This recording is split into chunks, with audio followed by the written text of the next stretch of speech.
आई केडो है तुल मालूम है? हाँ केडो है जळगाव तालुका खोडक्या गाव हाँ खोडक्या गाव आई सेगो वडवी है वा ओ माया सेगो वडवी रे आणि योगेश वडवी है ते तुले अमा खोडक्या गाव में ली जा खातुर आल्लो है ते तुल आवा पडीवा ए आने आबोरा ने आवो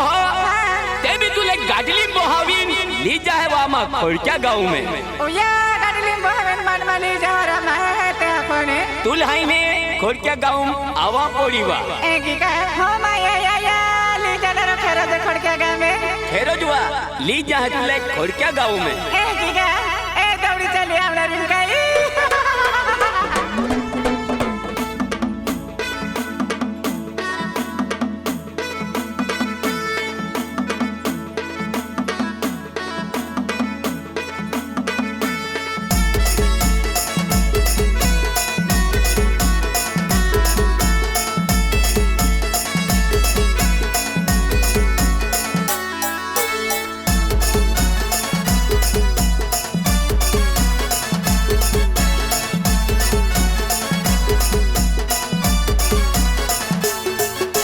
ली जाहवा हम खोडक्या गाव में ली जाहवा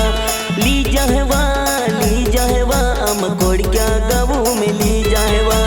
ने आवरा तुम खोडक्या गाव में ने आवरा तुम खोडक्या गाव में ने आवरा ली जायवा तुलसी गोवड़वी ली जायवा तुल योगेश वड़वी ली जायवा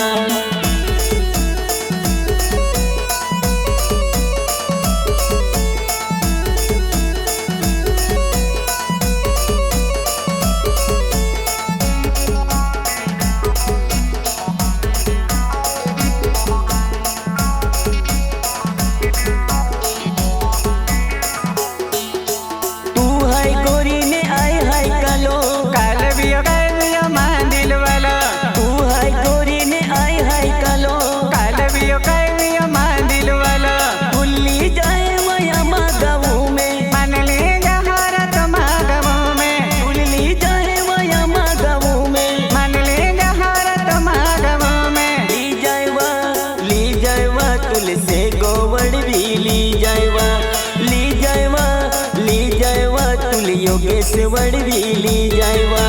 ने आवरा ओ से गावड़वे ने आवरा ओ योगेश खारा ने आवरा ली जाहवा तुलिया मा गाँव में ली जाहवा तुलिया मा गाँव में ली जाहवा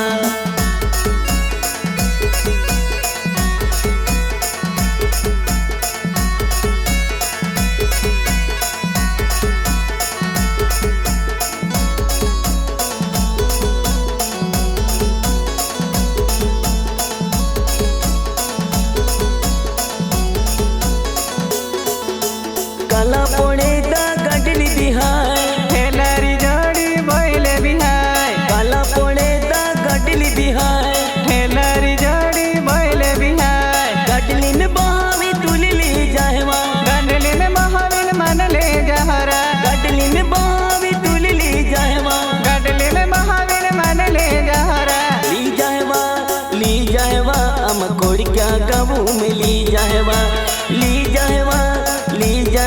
हम खोडक्या गाँव में ली जाहवा ने आवरा तुम खोडक्या गाँव में ने आवरा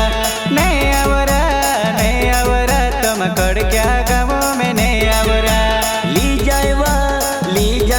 तुलसे गोवड़वी ली जायवा